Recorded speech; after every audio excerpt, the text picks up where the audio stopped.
ولایت کا لازمہ صرف یہ اقرار نہیں ہے کہ ہم ولایت اہل بیت کو قبول کرتے ہیں، بلکہ اس کا لازمہ جو ہیں آغا امام باقر علیہ السلام نے صلی اللہ علیہ محمد دو چیزیں قرار دی ہیں۔ اس ولایت کا لازمہ دو چیزیں ہیں۔ پہلی چیز جو ہے وہ تقوی ہے، اور دوسری چیز عمل صالح، گناہوں سے بچ کر نیک عمل انجام دیں، گناہ نہ کریں، یہ لازمہ ولایت ہے۔ اگر ہم گناہ کرتے ہیں اور ساتھ ساتھ نعرہ ولایت بھی بلند کرتے ہیں، اس کا مطلب ہے ہمارا ایمان ولایت پہ کمزور ہے۔ جو جس قدر ولایت اہل بیت کی وجہ سے گناہ نہ کرے، اسی حساب سے اس کا ایمان قوی ہے، اسی حساب سے اس کے اعمال بھی اچھے ہوں گے۔ تو فرمایا لا تنال ولایتنا، ہماری ولایت نصیب نہیں ہوتی ہر کسی کو۔ ولایت کچھ کلمات نہیں ہے کہ آپ اسے اپنے اشعار میں استعمال کریں، ولایت چند کلمات نہیں ہے کہ آپ اپنے نعروں میں استعمال کر سکیں، ولایت ایسی چیزیں نہیں ہے کہ آپ اپنی تقریر میں صرف پیش کر سکیں۔ ولایت ایسی چیز ہے کہ انسان کی زندگی اس پر استوار ہوتی ہے، نظام زندگی اسی نظام ولایت کے تحت چلتی ہے۔ جب انسان کی زندگی کا، نظام زندگی کا محور ولایت اہل بیت ہو جائے تو اس کے تمام اعمال ولایت اہل بیت کے محور میں قرار پائیں تو وہ شخص ولایت پذیر ہے، اس کی ولایت قبول ہے۔ آپ کہہ سکتے ہیں کہ اس سے ولایت اہل بیت حاصل ہے۔ تو ولایت کا لازمہ جو ہے یہ تقوی اور عمل صالح ہے۔ لا تنال ولایت الا بالعمل والورع، اور عمل کرنا چاہیے اور تقوی اختیار کرنا چاہیے۔ ہمارے لیے لازمی یہ ہے، جب ہم ولایت غدیر کو مانتے ہیں اور تسلیم کرتے ہیں تو اب آقا امیر المومنین کی خاطر، آقا امام زمان کی خاطر، اہل بیت کی خاطر اب انہیں حاضر و ناظر جانے اور گناہ نہ کریں، اور اپنے اعمال بر وقت انجام دیں، اچھے اعمال۔ تو حقیقی پیرو ولایت وہ افراد ہیں جو تقوی کے ساتھ عمل بھی کرتے ہوں۔ ولایت کی اہمیت، پانچویں امام نے فرمایا کہ وجود ولی خدا روئے زمین پہ لازمی ہے، اس کے بغیر نہ زمین رہے گی نہ زمان، نہ اہل زمین باقی رہے گی نہ اہل آسمان، اس حد تک لازمی چیز ہے یہ۔ یعنی اگر نماز نہ پڑھیں زمین رہے گی، حج نہ کریں، لوگ اگر حج نہ کریں زمین باقی رہے گی، لیکن اگر وجود ولی خدا روئی زمین پہ نہ ہو زمین نہیں رہے گی، زمان نہیں رہے گا، آسمان نہیں رہے گا۔ فرمایا حضرت آقا امام باقر علیہ السلام نے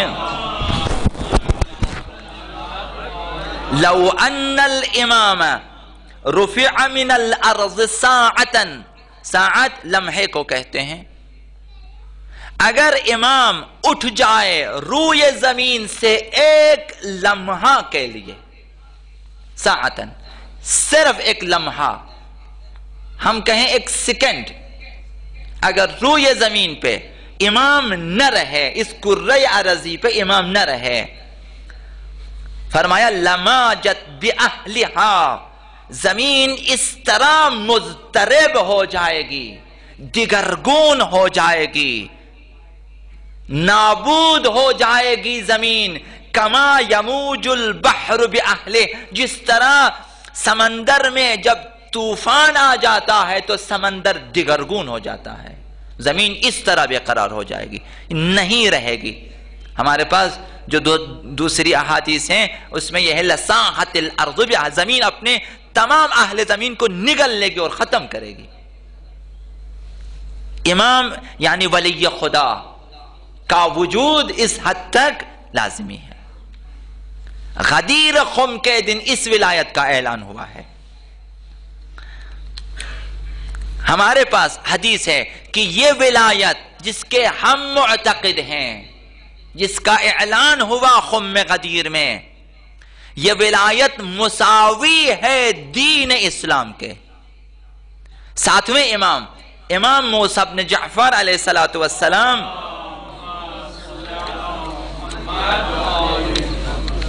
ارشاد فرماتے ہیں کہ امر رسولہ بالولایہ، خداوند متعال نے پیغمبر اسلام کو اعلان ولایت کا حکم دیا غدیر خم کے دن، لِوَصِيِّهِ وَالْوِلَایَةُ هِيَ دین الحق۔ روز غدیر خم خداوند متعال نے پیغمبر اسلام کو اپنے وسیع کی ولایت کا اعلان، وسیع کی ولایت کے اعلان کا حکم دیا۔ یہ وہ ولایت ہے، ساتویں امام نے فرمایا وَالْوِلَایَةُ هِيَ دین الحق، یہی دین حق ہے ولایت، اگر یہ نہ ہو کچھ بھی نہیں۔ اس مفہوم کو آپ جو ہیں آیہ اکمال سے سمجھ سکتے ہیں، الیوم اکملت لکم دینکم، آج دین کامل ہے، آج نعمتیں تمام ہیں، آج خدا اس دین پہ راضی، ورنہ خدا راضی نہیں۔ تو ولایت یعنی یہ ولایت مساوی ہے دین حق ہے۔ جس دین میں ولایت نہ ہو وہ دین قابل قبول نہیں خداوند متعال کے لیے۔ یہ وہی وَمَن يَبْتَغِ غَيْرَ الْإِسْلَامِ دِينًا ہے، جو دین اسلام کے علاوہ کوئی اور دین چاہے۔ کون سا دین؟ یہی دین اسلام جس میں صرف ولایت نہ ہو۔ ان الدین عند اللہ الاسلام، کون سا دین ہے؟ وہی دین جس میں ولایت اہل بیت کا اعلان ہو، وہی دین۔ ان الدین عند اللہ الاسلام وہی ہے، اور وَمَن يَبْتَغِ غَيْرَ الْإِسْلَامِ دِينًا، یہ وہی دین اسلام ہے جس میں ولایت نہ ہو، جسے خداوند قبول نہیں کرتا۔ چھٹے امام نے اذان کے بارے میں سوال ہوا چھٹے امام سے کہ حی علی خیر العمل کا مطلب کیا ہے؟ سوال کیا تو فرمایا خیر العمل الولایہ، بہترین عمل، جہاں آپ اذان میں اعلان فرماتے ہیں کہ حی علی خیر العمل، آؤ بہترین عمل کی طرف، یعنی آؤ ولایت اہل بیت کی طرف، یہ دعوت ہے ولایت کی طرف۔ خیر العمل یہ نماز جس اذان کے بعد آپ پڑھتے ہیں، اگر ولایت اہل بیت کے ہمراہ ہو تو معراج مؤمن ہے، ورنہ مومن کی معراج نہیں، ورنہ ورزش ہے اور کچھ نہیں، اٹھک بیٹھک ہے، کچھ نہیں۔ نماز بے ولایت خداوند قبول نہیں کرتا۔ ولایت یہی ولایت ہے کہ جس کے اعلان پہ شیطان نے فریاد کی اور چیخا، رویا، گریہ کیا اور فریاد کیا۔ پیغمبر اسلام کی ولایت حضرت آدم، ولایت آغا امیر المؤمنین، اور ان ولایتوں کے اعلان پہ شیطان نے فریاد کی، ایک اور کی ولایت کا ظہور ہوگا تو شیطان قتل ہو جائے گا۔ پانچویں امام نے چھٹے امام سے روایت کی کہ ان ابلیس عدو اللہ، دشمن خدا ابلیس نے رن 4 رنات، فریاد کی، چیخا، کتنی بار؟ 4 مرتبہ۔ یوم لعن، جس دن شیطان پہ لعنت کی، آدم کے مقابلے میں سرکشی کی، سرپیچی کی، نافرمانی کی خداوند متعال کی، ولایت آدم کے سامنے سر تسلیم خم نہ کیا، خداوند متعال نے اسے ملعون ٹھہرایا، تو یہ چیخا، فریاد کی اس نے۔ وَيَوْمَ أُهْبِطَ إِلَى الْأَرْضِ، اور جس دن خداوند متعال نے اسے رجیم اور مردود بنا کر زمین پہ پھینک دیا، شیطان نے فریاد کی، رویا، درد کیا، اسے اپنے اس درد میں چیخا۔ وَيَوْمَ بُعِثَ النَّبِيُّ صلی اللہ علیہ وآلہ،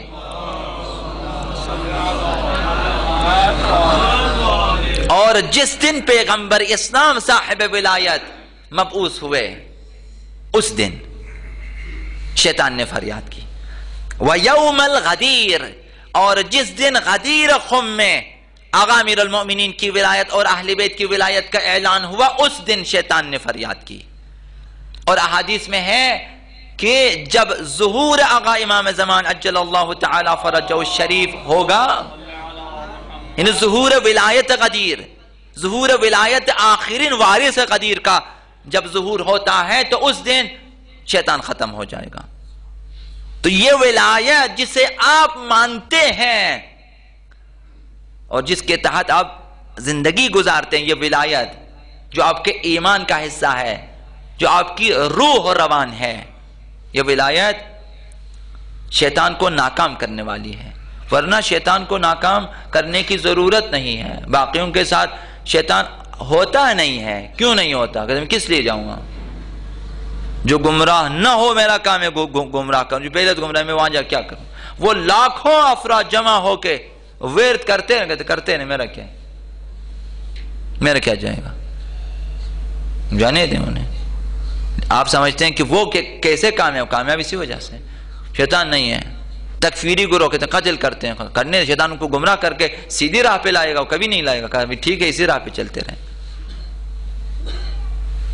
تو شیاطین لَأَقْعُدَنَّ صِرَاطَكَ الْمُسْتَقِيمِ، شیطان کا کہنا کہ میں سیدھی راہ پہ آ کر بیٹھ جاؤں گا، نہ گمراہی پہ وہ کس لیے بیٹھے گا؟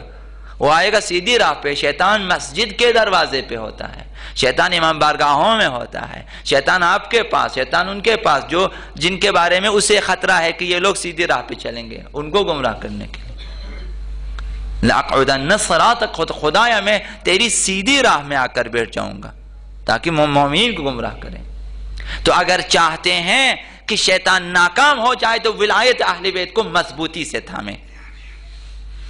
تو جشن غدیر کی اہمیت اسی وجہ سے ہے کہ یہ روز ولایت ہے، نہ صرف ایک ایسا دن جس میں آپ صرف چراغانی کریں یا شور شرابے کر کے فارغ ہو، نہ، یہ دن شیطان کو ناکام کرنے کے لیے ہے۔ یہ دن دین اسلام کو طاقت دینے کے لیے ہے۔ غدیر کا دن آل محمد کے لیے عید اور جشن منانے کا دن قرار دیا ہے روایات میں۔ عید اہل بیت ہے، عید اہل بیت، اہل بیت کی جانب سے خاص طور پر اس دن کو جشن اور سرور کا اظہار اور عید منانے پہ اہل بیت نے زور دیا ہے، تاکید کی ہے بہت زیادہ۔ اب احادیث پڑھنے کا وقت نہیں ہے کہ میں آپ کے سامنے پیش کروں، معلوم بہت زیادہ تاکید کی ہے۔ اب اگر ہم میں سے کوئی کان نہ دریں اور نہ سنیں، عید غدیر کو ایسے ہی گزار دیں، تو پھر آپ اپنا نام شیعوں میں نہ لکھوا دیں۔ شیعہ ہو اور یہ جشن غدیر نہ منائے، قسم ابو الفضلی ہے کہ ناممکن ہے، ناممکن ہے کوئی شخص شیعہ اور اسے عید غدیر کا پتہ نہ ہو اور وہ نہ منائے عید غدیر۔ خود تنہا بھی ہو عید غدیر منانا چاہیے اسے اپنے گھر میں، یکا و تنہا بھی ہو، وہ جہاں بھی ہو، جس شکل میں ہو، وہ جس قسم کی بھی نوکری کرتا ہو، اسے چاہے کہ جشن غدیر منائے۔ روئے زمین پہ جہاں کہیں بھی ہو اسے عید غدیر منانا چاہیے، وہ جیل میں ہو یا اپنے گھر میں عید غدیر منائے، وہ ہوائی جہاز کا پائلٹ ہو یا کشتی کا ملا یا گاڑیوں کا ڈرائیور، عید غدیر منانا چاہیے اسے، وہ جس محکمے میں بھی ہو عید غدیر منائے اسے، لازمی ہے۔ یہ آپ کی عید ہے، یہ آپ کے ایمان کا ثبوت ہے، یہ آپ کی ولایت پذیری کو ثابت کرتی، یہ شخص ولایت اہل بیت کے پابند ہیں، یہ جشن منا رہا ہے۔ عید غدیر منانے کا مقصد کیا ہے؟ مقصد دشمنوں کے بالمقابل اس تاریخی دن کو یاد رکھنا اور شیعیان علی کے دل میں اس دن کو باقی رکھنا ہے، اسے منتقل کرنا اگلی نسلوں تک۔ ہم اپنی پوری زندگی اس عید کو اور اس جشن کو مناتے رہیں تاکہ ہمارے بعد ہماری نسلیں یاد رکھیں کہ یہ عید ہر صورت میں ہونی چاہیے، اور اسے یاد رکھیں۔ اور دشمن انہی ہماری تاریخوں کو ختم کرنے کے در پہ ہیں، اور ابھی تو عاشورہ تک پہنچے ہیں کہ یہ بھی نہ ہو، حتیٰ کہ چھٹیاں کینسل کر دیں۔ ایک جمعے میں کامیاب ہو گئے ہمارے نظام کہ جمعے کی چھٹی ختم کر دی، یہ ایک سازش ہے، اب اس میں خود جا کر تحقیق کریں۔ یہودیوں کی چھٹی قائم ہے، عیسائیوں کی چھٹی قائم ہے، مسلمانوں کی چھٹی ختم کر دی گئی ہے۔ ہفتہ یہودیوں کا ہے اور اتوار عیسائیوں کا، یہ دونوں رہے۔ اور ابھی عید غدیر کے اوپر ہیں، اس میں تو کافی، ابھی چہلم اور جو ہیں اربعین اور عاشورہ کے اوپر ہیں کہ یہ بھی نہ رہیں، دشمن کام کر رہے ہیں۔ مقصد کیا ہے عید غدیر منانے کا؟ پیغام غدیر کو دوسروں تک پہنچانا، اپنی اولاد تک پہنچانا۔ آقا رسول خدا صلی اللہ علیہ وآلہ وسلم فرمایا کہ روزہ غدیر میری امت کی تمام عیدوں میں سے افضل دن ہے۔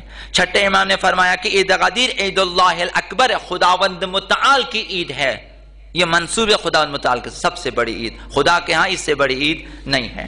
اور فرمایا کہ عید غدیر قوم، عید الفطر، عید قربان اور روز جمعہ اور عرفہ کے دن سے بھی افضل ہے۔ چھٹے امام نے فرمایا خداوند متعال کے نزدیک اس کا بہت بڑا مقام ہے، چھٹے امام نے فرمایا۔ اور فرمایا کہ غدیر کا دن بزرگ اور عظیم دن ہے، یہ دن عید اور خوشی کا دن ہے۔ فرمایا کہ روز غدیر وہ دن ہے کہ جس دن کو خداوند متعال نے ہمارے شیعوں اور محبوں کے لیے عید قرار دیا ہے۔ اگر آپ شیعہ ہیں اور آپ محب اہل بیت ہیں تو آپ کیسے نہیں مناتے اس عید کو؟ فرمایا کہ شاید تم گمان کرو، چھٹے امام نے، شاید تم گمان کرو کہ خداوند متعال نے روز عید غدیر سے زیادہ کسی دن کو محترم رکھا ہے، احترام رکھا ہے۔ 3 بار فرمایا قسم بخدا نہیں، قسم بخدا نہیں، قسم بخدا نہیں۔ امام نے 3 دفعہ قسم کھائی، غدیر سے زیادہ کسی دن کا احترام خداوند متعال نے نہیں رکھا کسی بھی دن کے لیے۔ 8ویں امام نے فرمایا کہ یہ دن اہل بیت کی عید کا دن ہے۔ فرمایا جو شخص اس دن عید منائے خداوند متعال اس کے مال میں اضافہ فرماتا ہے۔ 8ویں امام نے فرمایا۔ اور 10ویں امام نے فرمایا کہ غدیر کا دن عید کا دن ہے اور اہل بیت اور ان سے محبت کرنے والوں کے نزدیک عیدوں میں سب سے افضل شمار کیا گیا۔ تو حرف آخر، آخری بات کیا ہے؟ ہماری آخری بات یہ، آئیں اس عید میں شریک ہوں، منانے میں شریک ہوں، اس عید کو پھیلانے میں شریک ہوں، اور اس عید کو آگے پہنچانے میں، سمجھانے میں اور اس عید کے پیغام کو آگے پہنچانے میں شریک ہو جائیں۔ یہ کام آسان ہے نا ہمارے لیے کہ ہم عید منائیں اور اسے پیغام پہنچائیں۔ اہل بیت نے اس دن کو زندہ رکھنے کے لیے جانیں دی ہیں، جانیں دی ہیں، اس کے لیے مال دیے ہیں، اس کے لیے سب کچھ دیے ہیں تاکہ یہ دن، یعنی یہ ولایت، یہ پیغام، یہ نظام باقی رہے۔ آپ کو معلوم ہے کہ آقا امام حسین شہید ہوئے کس لیے؟ یہی ولایت، یزید اسی ولایت، اسی نظام ولایت کا خلاف تھا، اسی کا مخالف تھا۔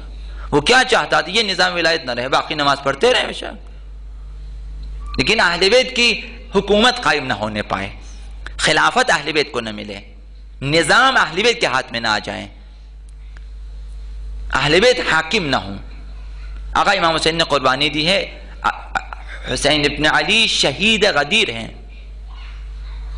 غدیر کے لیے شہید ہوئے، کس نظام کو بچانے کے لیے؟ عرض کیا کہ وہ اسلام جس میں ولایت نہ ہو خداوند قبول نہیں کرتا، نہ خداوند راضی ہے، آیہ اکمال سے ثابت ہے۔ اب آقا امام حسین کس اسلام کو؟ اسی اسلام کو جو غدیر کی وجہ سے، ولایت غدیر کی وجہ سے کامل ہوا، ولایت غدیر کی وجہ سے نعمت تمام ہوئی، ولایت غدیر کی وجہ سے خدا نے اپنی رضایت کی سند دے دی اس اسلام کو، اسی کو بچانے کے لیے آقا امام حسین آئے۔ باقی ائمہ اطہار بھی اسی ولایت کو، اسی نظام ولایت کو، اور آقا امام زمان علیہ السلام اسی نظام کو دنیا میں نافذ کریں گے، نظام ولایت اہل بیت۔ اور اہل بیت یکی بعد دیگری آئیں گے، شاید دوسرے اہل بیت بھی آئیں حکومت کریں، جہاں تک بعض روایات میں ہے کہ آقا امام زمان کی شہادت کے بعد آقا امام حسین کی حکومت ہوگی، پھر آقا امیر المؤمنین کی، اس طرح بعض ائمہ کی حکومتیں ہوں گی، وہ رجعت میں واپس آئیں گے۔ تو یہی نظام ولایت ہے۔ تو اگر آج آپ منتظرین آقا امام زمان میں شامل ہیں تو اسی ولایت کی